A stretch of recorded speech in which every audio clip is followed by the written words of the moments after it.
Assalamualaikum warahmatullahi wabarakatuh. Malam telah datang dan bersama gelapnya, cerita-cerita yang tak berani diceritakan di siang hari mulai muncul. Selamat datang di Radio Malam, sebuah frekuensi tak terlihat yang menembus batas dunia.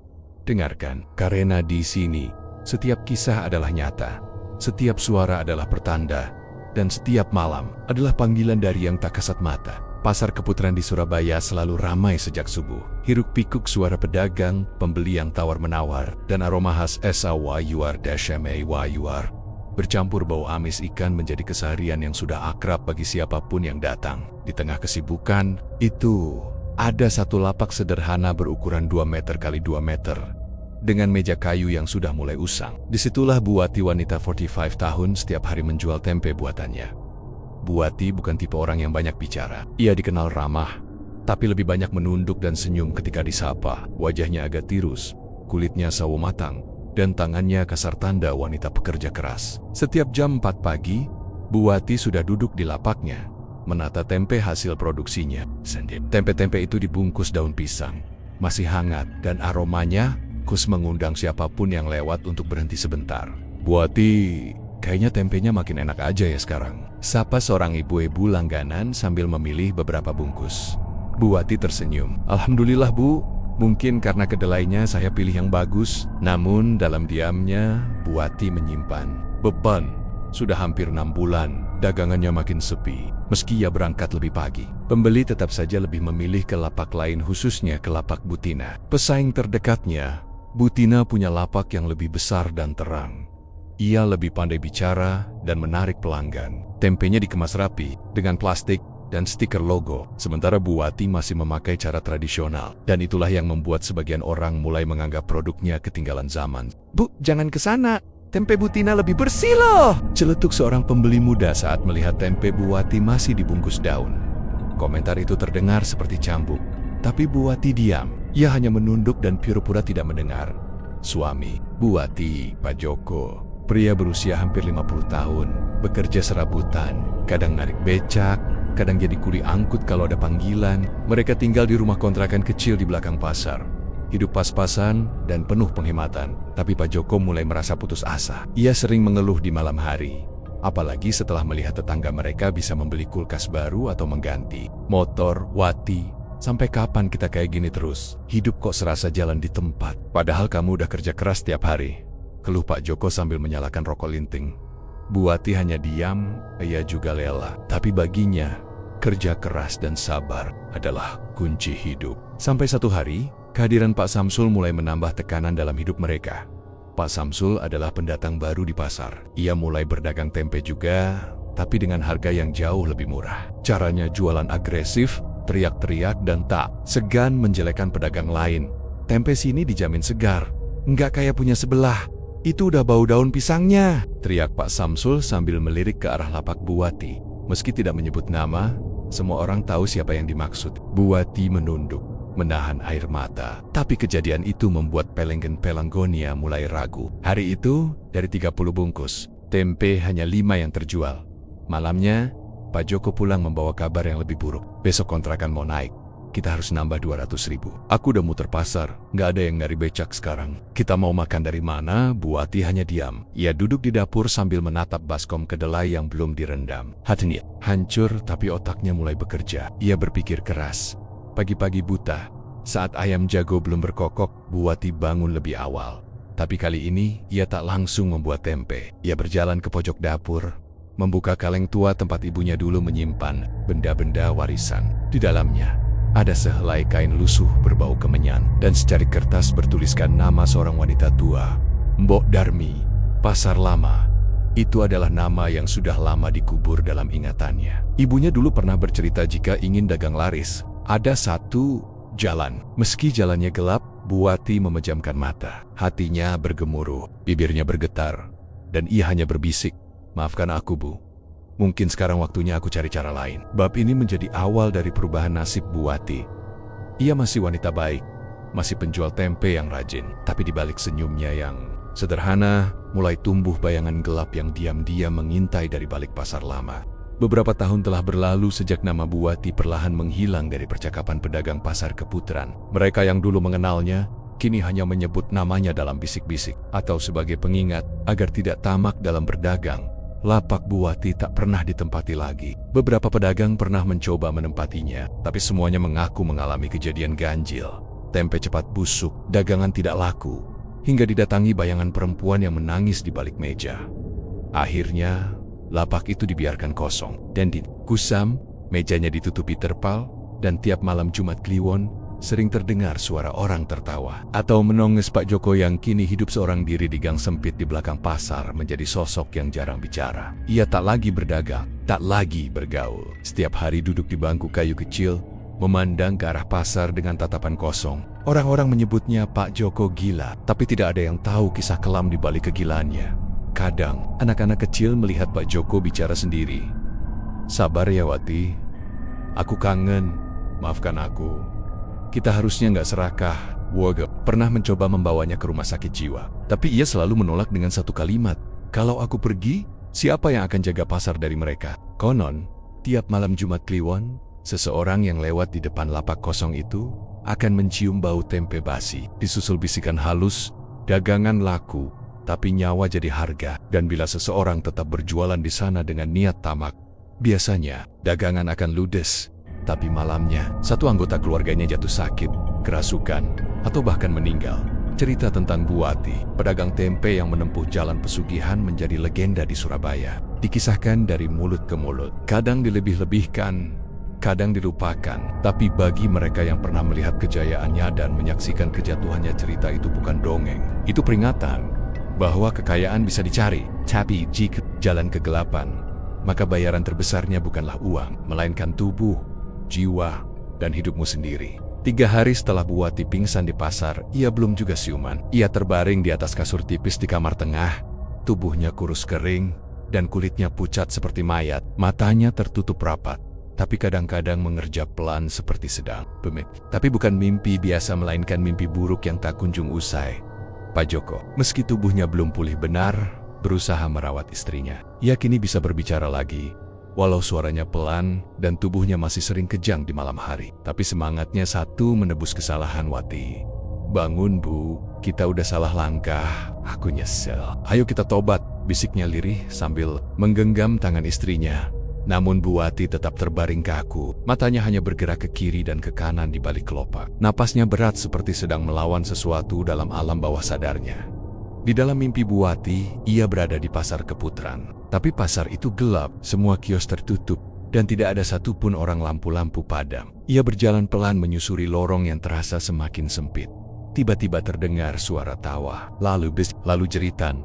Di ujung lorong, ia melihat 2 sosok, Pak Samsul dan Bu Tina, duduk di lantai, menghadap tembok. Tubuh mereka penuh luka, dan darah mengalir di lantai membentuk huruf-huruf yang tak dimengertinya. Bu Tina menoleh, senyumnya penuh luka. "Sudah waktunya Bu Wati, engkau yang memulai, engkau pula yang harus mengakhiri." Bu Wati mundur, ketakutan, tapi dari belakang muncul bayangan besar, tingginya hampir menyentuh langit-langit pasar. Wahanya tak terlihat, hanya sepasang mata merah menyala dan bau busuk darah. Itu bukan manusia, itu penjaga perjanjian. Sosok itu mengangkat tangannya. Di telapak tangannya tergurat tulisan, "Tumbal akhir, diri sendiri." Tepat pukul 2 dini hari, tubuh Bu Wati mendadak bangun. Bukan bangun biasa, melainkan seperti ditarik paksa dari tidurnya. Matanya terbuka lebar, napasnya kasar, dan wajahnya kosong. Ia bangkit tanpa suara, berjalan ke dapur seperti orang kerasukan. Pak Joko yang tertidur di lantai terbangun karena suara langkah. "Wati," panggilnya. Namun Bu Wati tidak menjawab. Ia mengambil pisau dapur dan berdiri di depan cermin tua. Dalam cermin itu, yang ia lihat bukan wajahnya, melainkan wajah Bu Tina dan Pak Samsul tertawa, melambai, memanggil. Tangannya mulai mengangkat pisau ke arah lehernya sendiri. "Cukup!" jerit Pak Joko yang langsung memeluk tubuh istrinya dari belakang, merebut pisau itu dengan paksa. Pisau terlempar ke lantai. Bu Wati berteriak, menjerit, menangis. Tangisannya seperti tumpah dari jiwa yang tertekan bertahun-tahun. Tubuhnya gemetar. Hebat. Ia memeluk suaminya erat-erat dan menangis sejadi-jadinya. "Aku nggak kuat, Mas. Aku nggak kuat, mereka terus datang. Tiap malam, terus menagih." Pak Joko menahan air matanya. "Kita harus keluar dari semua ini, Bu. Kita tobat. Kita buang semua yang ada hubungannya sama pesugihan itu." Esok paginya, Meski tubuh masih lemas, Pak Joko dan Bu Wati pergi ke belakang pasar. Mereka menggali kembali tanah di bawah pohon waru tua, tempat dulu boneka jerami ditanam. Di sana mereka menemukan 2 boneka sudah lapuk dan kain putih penuh darah kering. Mereka membakarnya sampai hangus. Bu Wati juga membawa seluruh uang hasil usaha mereka, uang yang diakininya terkutuk, dan melemparkannya ke sungai. Saat uang itu hanyut, tapi ada rasa lega luar biasa di hatinya. Aku rela miskin lagi, Mas. Asal kita bisa hidup tenang. Pak Joko hanya mengangguk, matanya basah. Namun meski sudah membuang semua, rasa damai itu tidak datang sepenuhnya. Malam harinya Bu Wati duduk di ruang tengah. Lampion temoram, angin masuk dari sela jendela. Ia menatap kosong ke dinding, lalu terdengar suara langkah dari dapur. Langkah pelan, seperti kaki telanjang menyentuh lantai dingin. Pak Joko keluar dari kamar. "Bu, kamu masak?" Tapi Bu Wati tetap diam, menatap dinding. Pak Joko masuk ke dapur, tapi kosong. Saat ia kembali ke ruang tengah, ia melihat sesuatu yang membuat darahnya beku. Bu Wati tak lagi di kursi. Di lantai, hanya ada bekas telapak kaki basah menuju pintu depan yang terbuka. Pak Joko berlari keluar, memanggil, mencari, tapi Bu Wati menghilang. Sampai pagi, warga ikut mencari, tapi tidak ada jejak, tidak ada saksi, tidak ada petunjuk. Yang mereka temukan hanyalah bekas jejak kaki berputar-putar di tengah pasar, lalu lenyap begitu saja. Dan sejak hari itu, Bu Wati tidak pernah kembali. Beberapa bulan kemudian, seorang pedagang baru membuka lapak tempe di Pasar Keputaran. Tapi pada malam Jumat Kliwon pertama, ia mengaku bermimpi didatangi seorang perempuan tua membawa tempe. Dengan wajah penuh darah dan suara lirih berkata, "Jangan ulangi yang sudah aku sesali." Pedagang itu pindah pasar keesokan harinya, dan Pasar Keputaran kini dikenal bukan hanya karena tempenya, tapi karena satu lorong gelap di belakang pohon waru tua, tempat arwah-arwah masih menagih kesepakatan yang tak pernah lunas. Sudah sepekan Pak Joko terbaring di tempat tidur. Tubuhnya hanya bisa bergerak sedikit, matanya sering terbuka namun kosong, bibirnya bergetar tanpa suara. Para tetangga mulai kasak-kasak, mengira ia kena angin duduk, stroke, atau bahkan disantet. Tapi hanya Bu Wati yang tahu apa sebenarnya yang sedang menimpa suaminya. Hari-hari Bu Wati kini seperti hukuman hidup. Ia tetap ke pasar, berdagang seperti biasa. Tapi semua dilakukan dengan tubuh dan hati yang separuh mati. Senyum palsu ia pasang, sapaan kosong ia ucapkan.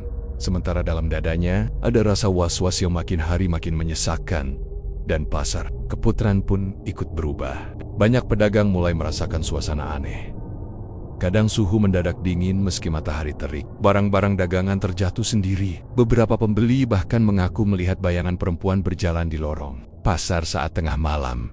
"Jangan pulang terlalu malam ya. Tadi malam aku lihat ada perempuan baju putih jalan sendirian sambil nangis di belakang kios tempe," kata seorang pedagang kepada temannya. "Perempuan? Siapa? Nggak tahu, mukanya nggak kelihatan. Tapi temanku juga lihat. Habis itu ayam jualannya mati semua." Berita-berita aneh itu menyebar cepat, tapi tak satu pun menyangka bahwa semuanya bermuara pada satu lapak. Lapak tempe Bu Wati. Suatu pagi, ketika pasar baru mulai buka, kejadian mengerikan terjadi. Bu Wati datang lebih awal seperti biasa. Ia sedang menyusun tempe di atas meja saat seorang ibu tua datang mendekat. Wajah ibu itu asing, pakaiannya lusuh, dan langkahnya menyeret pelan. "Tempenya masih, Bu?" tanya si ibu. Suaranya serak seperti tercekik. "Masih, Bu." "Mau jawab Bu Wati. Berusaha ramah. Si ibu tersenyum, tapi senyumnya terlalu lebar. Tidak wajar. Bibirnya sobek hingga ke pipi. Dan saat ia menengadah, Bu Wati langsung terperanjat. Mata ibu itu kosong, hitam legam. "Kau pikir bisa terus lari dari kami?" Tubuh Bu Wati limbung. Ia terjatuh. Mulutnya terbuka tanpa bisa berteriak. Ketika ia menoleh lagi, si ibu tua itu sudah tidak ada. Hanya ada angin dingin yang menyapu lapaknya. Dan tempe-tempe yang baru ia susun tiba-tiba berjamur dalam hitungan detik. Pembeli yang datang pun mengeluh. "Bu, tempenya bau busuk. Ini kenapa?"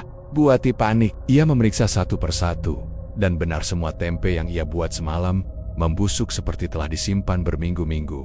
Ia tak mengerti. Ia menjerit dalam hati. Kenapa semua ini mulai rusak?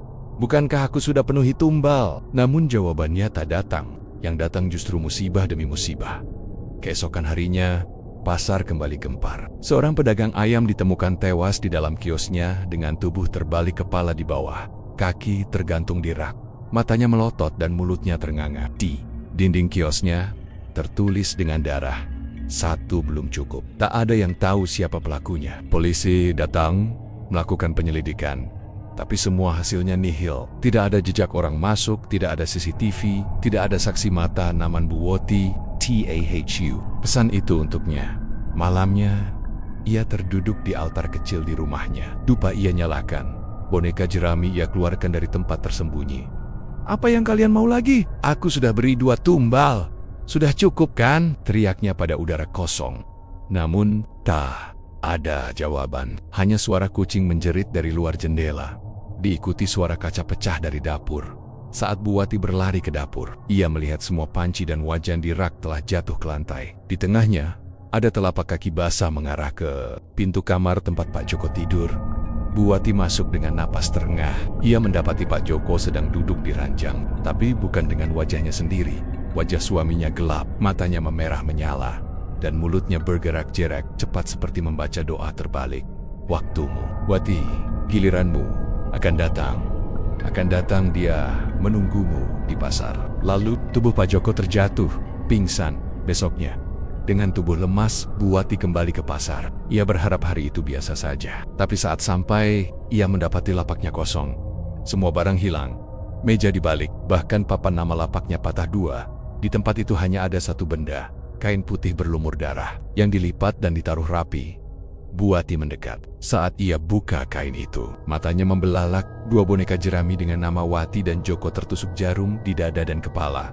Orang-orang mulai berdatangan. Mereka melihat Buwati berdiri gemetar memegang boneka itu, lalu menjerit histeris. Tak ada yang berani mendekat.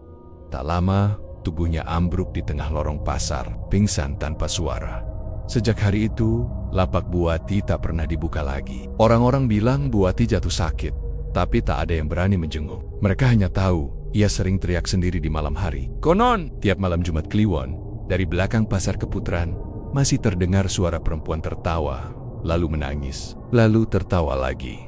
Pasar itu kini punya nama baru di kalangan warga, Pasar Maut. Malam itu langit Surabaya begitu gelap, tidak ada bintang, tidak juga bulan. Awan menggantung berat seperti pertanda akan datangnya badai. Suasana rumah Buwati lengang, sunyi. Namun di dalam rumah itu, kegelisahan sudah seperti penghuni tetap. Buwati duduk di ruang tengah, menatap kosong ke arah televisi yang menyala tanpa suara. Sementara Pak Joko tertidur di lantai dengan wajah lelah dan mata sembab. Sudah beberapa hari ini keduanya hampir tak bisa tidur. Mimpi buruk dan kejadian aneh terus menghantui mereka. Tapi malam ini berbeda. Sekitar pukul 2 dini hari, angin berdesir masuk lewat celah jendela. Lilin yang diletakkan di sudut altar mendadak padam meski tak ada angin yang kencang. Hawa dingin merambat pelan dari arah dapur, diikuti suara tik-tik-tik seperti tetesan air yang jatuh ke lantai. Buwati menegang. Ia bangkit perlahan dan berjalan menuju dapur. Lampu dapur berkedip sesaat sebelum mati total. Dalam gelap itu, ia mendengar suara samar. Suara perempuan tertawa lirih. "Hihihi, sudah lupa ya sama kami?" Buwati menelan ludah. Kakinya mulai lemas. Ia memutar badan hendak kembali ke ruang tengah. Namun langkahnya terhenti ketika seorang wanita berdiri tepat di depannya. Basah kuyup, rambut menjuntai menutupi wajah. Wajah pucat itu perlahan menoleh, dan Buwati melihat dengan jelas. "Bu Tina." Wajahnya rusak, matanya melotot, mulutnya penuh darah, tapi ia tersenyum. "Katamu, 2 tumbal cukup. Tapi kenapa kau tetap menyimpan uang darah itu? Tahu tidak Buwati, kami belum selesai menagih." Buwati jatuh terduduk. Namun tak ada suara keluar dari mulutnya. Sosok itu kemudian menghilang begitu saja, meninggalkan hawa dingin yang menyusup ke seluruh tubuhnya. Pagi harinya, tubuh Buwati lemas.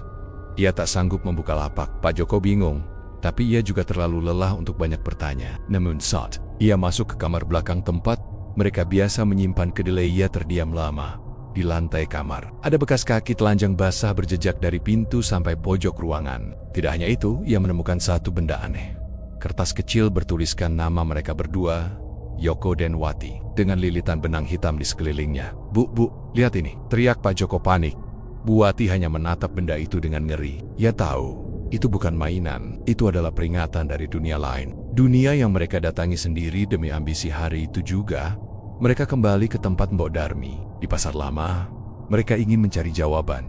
Namun ketika tiba di sana, mereka menemukan lapak tua itu sudah rata dengan tanah. Tak ada bekas altar, tak ada jejak orang tua berjubah hitam, hanya puing-puing kayu lapuk dan papan reot. Beberapa orang mengatakan tempat itu sudah lama kosong, dan tak ada yang pernah melihat Modarmi selama bertahun-tahun. Bapak ini aneh, di sini mah nggak ada orang tua jualan, kata seorang pemuda yang sedang merokok di dekat sana. Buati gemitar, bibirnya bergetar. Kami ditipu, atau memang begitulah cara mereka bekerja. Mereka kembali ke rumah dalam diam. Malam harinya, puncak teror itu datang. Sekitar pukul 3 pagi, Pak Cheyoko tiba-tiba berteriak keras. Ia menggigil, berkeringat deras, dan matanya terbuka lebar seperti hendak copot. "Wateki, ada yang narik aku, tolong!" Buati panik. Ia mengguncang tubuh suaminya. Tapi Pak Joko tak bisa sadar. Tubuhnya melengkung, mulutnya berbicara sendiri. "Giliranmu akan datang, Buati. Setelah ini, waktumu. Waktumu." Tiba-tiba tubuh Pak Joko kejang. Dari mulutnya keluar darah hitam, matanya memutih, dan terdengar suara seperti suara dua orang tertawa dari dalam tenggorokannya. Suara itu tidak berasal dari mulutnya, tapi dari dalam perutnya.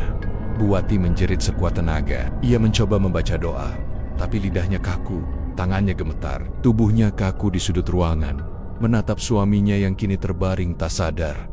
Napas tersengal, dan kulitnya mulai membiru. Pagi harinya Pak Joko tidak bisa bicara. Dokter mengatakan ia seperti kehilangan kesadaran sebagian. Mulutnya bergerak, tapi tidak ada suara keluar. Matanya kadang melirik ke arah kosong dan menangis tanpa sebab. Buati hanya duduk di samping ranjang. Wajahnya muram. Ia tak lagi memikirkan lapak, uang, atau pesanan tempe. Kini, pikirannya hanya berisi satu hal. Kami sudah dijemput, satu persatu. Ia tahu, arwah yang mereka tumbalkan tidak akan tinggal diam. Ia tahu, kekuatan yang mereka panggil tidak pernah sekadar memberi. Ia hanya menunggu giliran. Dan kini, giliran Buati sudah sangat dekat.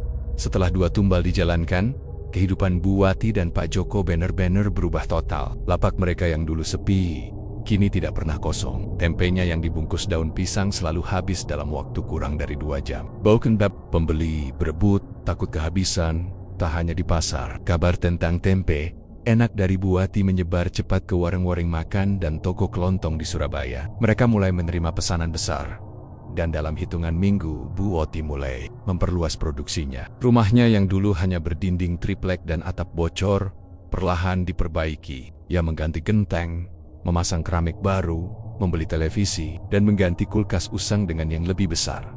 Pak Joko pun tampak sumringah. Dulu ia sering duduk termenung di teras rumah sambil menghisap rokok murahan. Kini ia lebih sering terlihat sibuk mencatat pesanan, mencicil motor baru, dan bahkan sudah mulai ngobrol soal membeli sebidang tanah kecil di pinggiran kota. "Hidup kita akhirnya berubah ya," ujar Pak Joko suatu sore sambil memandangi rumah kecil mereka yang makin rapi. Buati hanya mengangguk pelan. Senyumnya tampak kaku, tak setulus biasanya. Ia memang sudah mendapat semua yang diinginkan. Lapak laris, uang mengalir, suami yang dulu pesimis kini jadi bersemangat. Tapi entah mengapa, hatinya tak benar-benar tenang. Karena setiap malam, ada sesuatu yang selalu datang menghampirinya. Awalnya, hanya mimpi-mimpi aneh. Mimpi dirinya berdiri sendirian di tengah pasar yang kosong, diterpa angin dingin.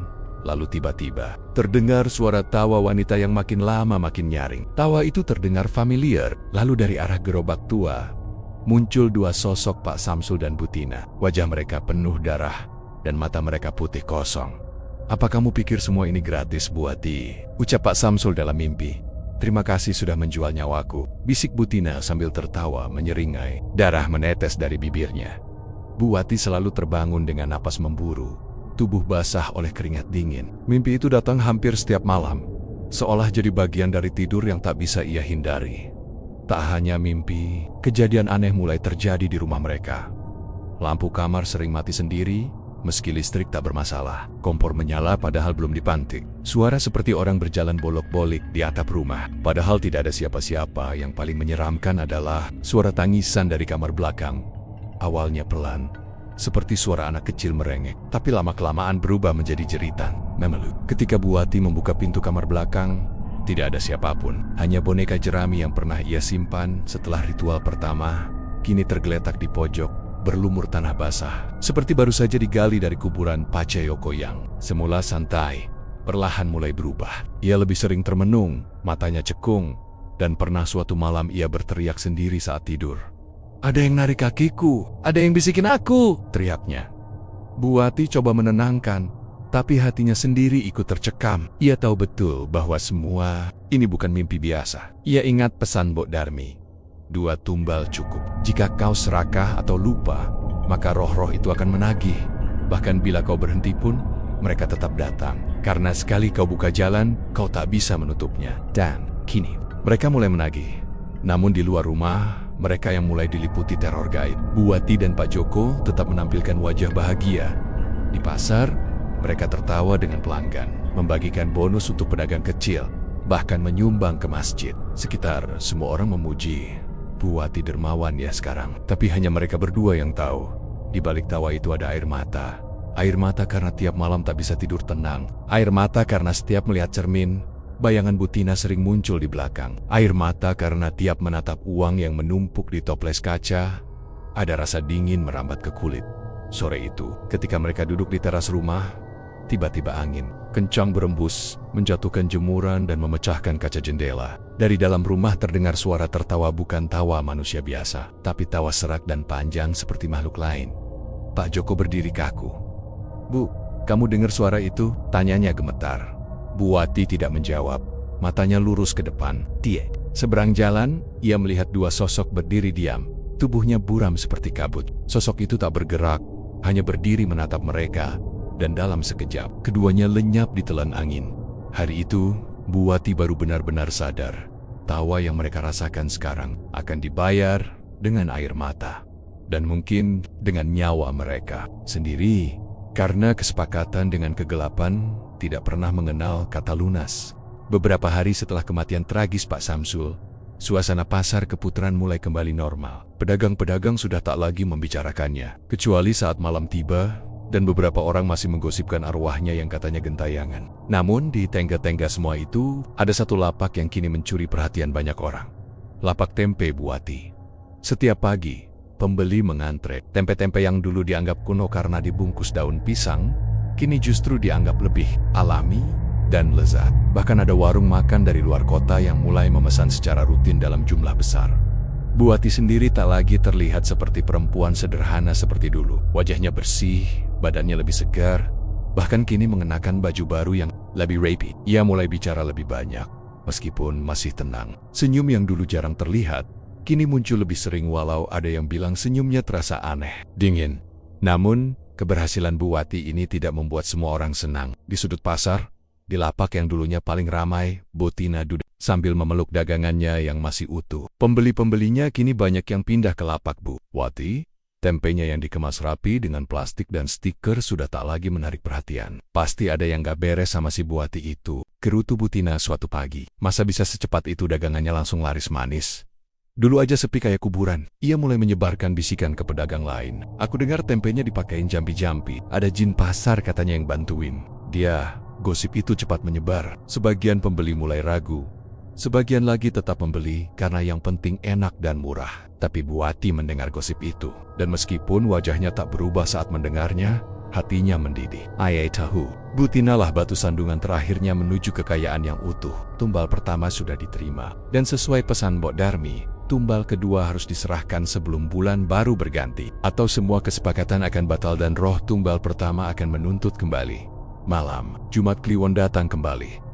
Bu Wati kembali menyiapkan boneka jerami. Kali ini, tangannya tidak lagi gemetar. Ia sudah lebih tenang, lebih terbiasa. Di depan altar kecil yang kini sudah dibuat permanen di ruang belakang rumah, ia menyalakan kemenyan dan lilin.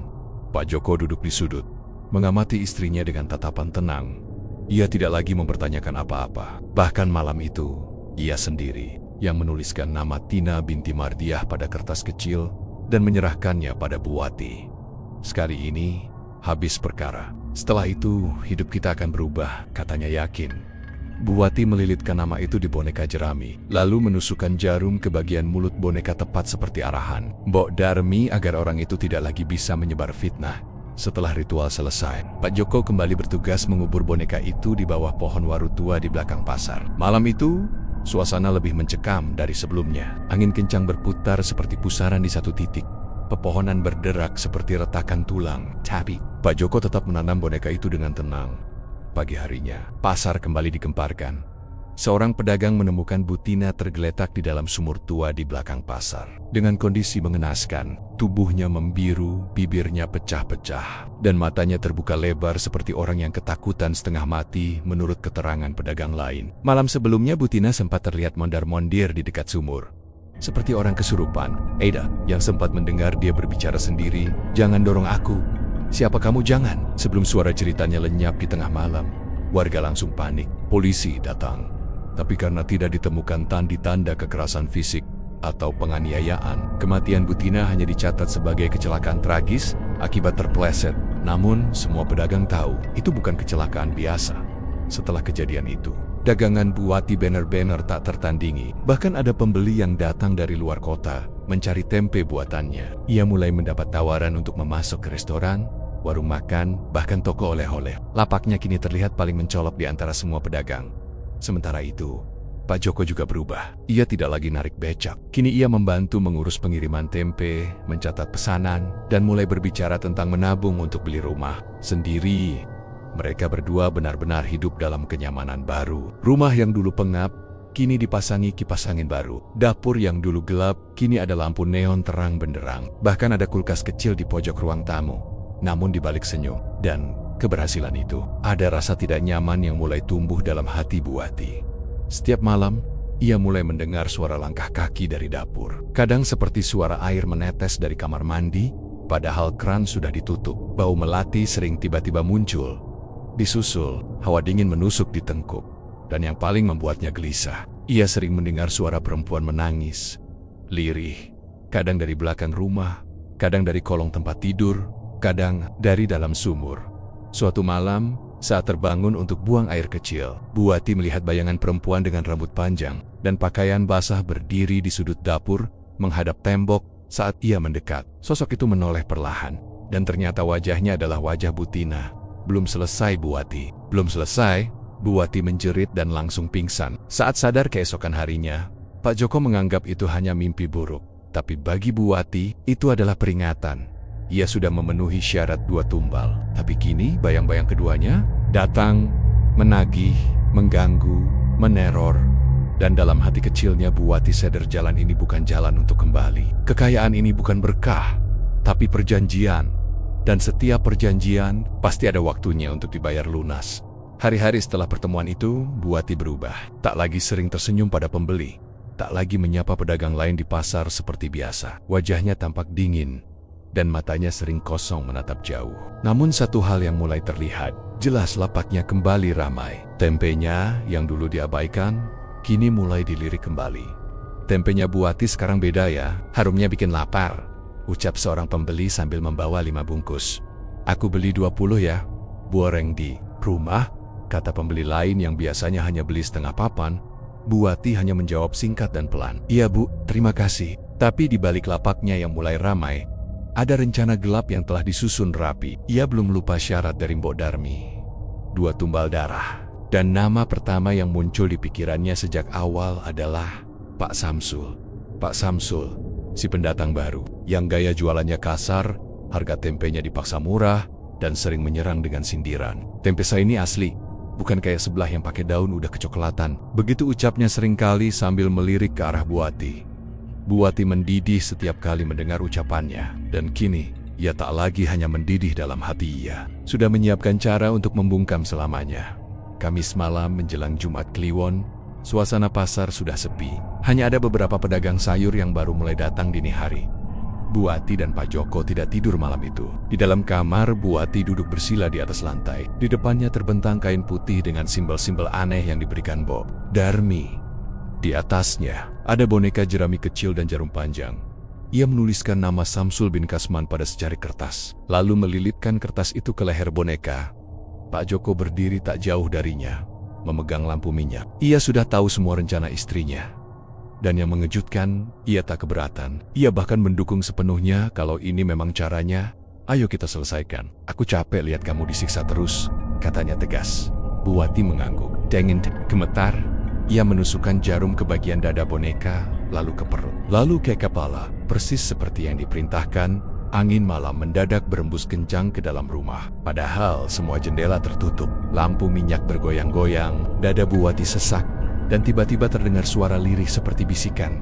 Tumbal pertama diterima. Pak Joko langsung membawa boneka itu keluar rumah. Mereka menuju bagian belakang pasar, ke bawah pohon waru tua yang sudah lama dianggap angker. Di sana, Pak Joko menggali tanah dan mengubur boneka itu. Setelahnya, mereka kembali ke rumah dalam diam. Malam itu, mereka tidur dalam keheningan. Tak ada percakapan, tak ada doa. Keesokan subuh, pasar geger. Suara teriakan seorang pedagang perempuan menggema di lorong masuk Astifirullah. Itu Pak Samsul. Orang-orang segera berkumpul. Di pinggir jalan menuju pasar, terlihat tubuh Pak Samsul tergeletak. Dengan kepala berlumuran darah, tertabrak truk pengangkut barang yang melaju kencang subuh tadi. Tubuhnya ringsek dan matanya terbuka lebar menatap langit. Wajahnya seperti mematung dalam ekspresi terkejut. Truk yang menabraknya hilang begitu saja. Tak ada saksi yang sempat melihat plat nomor atau kemana kendaraan itu melarikan diri. Katanya dia jalan kaki ke pasar tadi, sendirian, kata seorang saksi. Yang aneh, banyak orang bersaksi bahwa Pak Samsul sempat mondar-mondir di jalan sambil bicara sendiri, seperti orang linglung. Beberapa menit kemudian, terdengar suara rem berdecit dan benturan keras. Di antara kerumunan orang yang histeris, Buati berdiri tenang di lapaknya. Ia tidak menangis, tidak juga menunjukkan rasa kaget. Ia hanya menunduk, seakan sedang membaca doa, padahal hatinya hening. Tak lama setelah jenazah Pak Samsul dievakuasi, pembeli mulai kembali berkerumun di pasar. Yang mengejutkan, sebagian besar dari mereka datang langsung ke lapak Buati. "Bu, saya pesan tempe 2 papan ya, besok kirim ke rumah," kata pembeli baru. "Bu, tempenya masih. Saya telat nih, takut kehabisan," kata yang lain dalam waktu kurang dari 1 jam. Dagangan Buati ludes, tak pernah terjadi sebelumnya. Bahkan ia sampai menolak pembeli karena stoknya habis. Pak Joko datang sambil tersenyum kecil. "Laris manis," ucapnya pendek. Buati mengangguk, tapi di dalam hatinya, ia tahu, ini baru permulaan. Masih ada 1 nama lagi, dan setelah itu, barulah kekayaan akan banner-banner menjadi milik mereka. Namun, jauh di sudut pikirannya, tersisa sedikit kegelisahan. Karena malam tadi, saat ia tidur, ia bermimpi. Dalam mimpi itu, Pak Samsul berdiri di ujung lorong pasar, tubuhnya penuh darah, menatapnya sambil tertawa miris. "Belum selesai, Buati, belum selesai." Bisik bayangan itu sebelum menghilang dalam gelap. Buati terbangun dengan napas terengah dan tubuh dingin. Ia tahu, jalan pesugihan tidak semudah menjual tempe. Langit malam itu kelabu. Gerimis turun perlahan membasahi jalanan Surabaya yang mulai lengang. Lampu-lampu jalan berkelip samar, seakan enggan menerangi malam. Buati berjalan perlahan, menyusuri lorong kecil di sisi barat Pasar Keputaran. Tempat itu sudah lama dikenal sebagai pasar lama, bekas, bangunan gudang dan lapak tua yang sekarang terbengkalai dan ditinggalkan. Konon, tempat itu dulu terbakar separuh karena korsleting listrik. Tapi rumor yang lebih seram mengatakan ada perempuan tua yang tinggal di sana, seorang dukun atau paranormal yang melayani pesugihan gelap. Banyak orang menyebut namanya dengan suara berbisik. Mbok Darmi. Langkah Buati terasa berat, tapi tekad di hatinya jauh lebih kuat. Di tangannya, ia menggenggam kertas lusuh warisan ibunya. Suara kodok bersahutan dari genangan air di sudut bangunan. Bau apek dan tanah lembab menyengat hidungnya. Tapi Buati tak mundur. Ia berhenti di depan sebuah pintu kayu tua yang setengah roboh, penuh koretan-koretan aneh yang tak ia mengerti. Pintu itu seperti menganga gelap ke dunia lain. "Assalamualaikum," ucapnya pelan, meski hatinya tahu tidak ada yang akan menjawab dengan salam. Beberapa detik berlalu, lalu dari dalam terdengar suara gesekan, seperti benda keras diseret. Diot. Kemudian muncul bayangan seseorang dari kegelapan. Seorang perempuan tua perlahan muncul dari balik pintu. Tubuhnya bungkuk, rambutnya putih kusut, dan matanya merah samar seperti menyorot dari balik kegelapan. Ia mengenakan jubah hitam panjang yang menyeret di lantai, dengan bau kemenyan yang begitu kuat menguar dari tubuhnya. "Buati." Suara itu serak tapi jelas. Buati terdiam, tubuhnya bergetar. Ia tak menyangka wanita itu tahu namanya. "Tenang, aku sudah ditunggu," lanjut perempuan itu. "Masuklah." Banyak yang datang dengan wajah penuh lapar, tapi tak semua punya keberanian. Dengan langkah ragu, Buati mengikuti Mbok Darmi ke dalam. Ruangan itu gelap, hanya diterangi cahaya lilin dan obor kecil di sudut dinding. Di tengah ruangan ada altar kayu berisi sesajen, bunga melati, beras kuning, darah ayam, dan selembar kain putih dengan simbol-simbol aneh. "Aku tahu tujuanmu. Daganganmu sepi, sainganmu licik, dan suamimu kehilangan harapan. Kau ingin hidupmu berubah, bukan? Tanya Mbok Darmi tanpa menoleh. Buati mengangguk perlahan. Ada banyak jalan untuk sukses, tapi jalan yang kutawarkan bukan jalan manusia biasa. Ini jalan cepat, tapi jalannya dibayar mahal. Mbok Darmi mengambil kendi kecil, menuangkan cairan hitam ke dalam mangkuk tanah liat, lalu menyerahkannya pada Buati.